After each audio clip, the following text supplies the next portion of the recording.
পোশাক প্রস্তুত ও রপ্তানিকারকদের সংগঠন বিজিএমইএ নির্বাচনে সংখ্যাগরিষ্ঠতা পেয়েছে ফোরাম জোট। ঢাকার ২৬টি পরিচালক পদের মধ্যে ২৫টিতে জয়ী এই জোটের প্রার্থীরা। আর চট্টগ্রামে ৯টি পরিচালক পদের মধ্যে ফোরাম জিতেছে ৬টিতে। মোট ৩১টি পরিচালক পদে জয় ফোরামের, আর বাকি ৪টি পদ জয় পেয়েছেন সম্মিলিত পরিষদ। ঢাকা ও চট্টগ্রামের হোটেল রেডিসন ব্লুতে সকাল ৮টা থেকে বিকেল সোয়া ৫টা পর্যন্ত চলে ভোট গ্রহণ।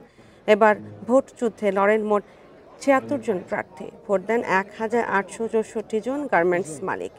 এবারে নির্বাচনে ফোরাম ও সম্মিলিত পরিষদ ৩৫টি পরিচালক পদের বিপরীতে প্রার্থী দেয়। বাকি ৬ জন ঐক্য পরিষদের ব্যানারে স্বতন্ত্রভাবে ভোট করেন।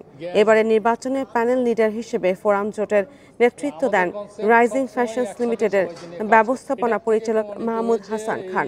আর সম্মিলিত পরিষদের নেতৃত্বে চৈতি গ্রুপের ব্যবস্থাপনা পরিচালক আবুল কালাম।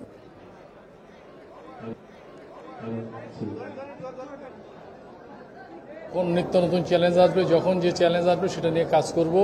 আমরা মালিকের কল্যাণ নিয়ে কাজ করব, শ্রমিকের কল্যাণ নিয়ে কাজ করব, এবং সামনে আমাদের যে এলডিসি গ্র্যাজুয়েশন ইস্যু আছে, এখানে ট্যারিফ ইস্যু আছে, এটা নিয়ে কাজ করব। আমরা এসএমই নিয়ে কাজ করব, আমরা শ্রমিক কল্যাণ তহবিল নিয়ে কাজ করব, এক্সিট প্ল্যান নিয়ে কাজ করব, যেটা আমাদের ম্যানিফেস্টোয় বলেছি।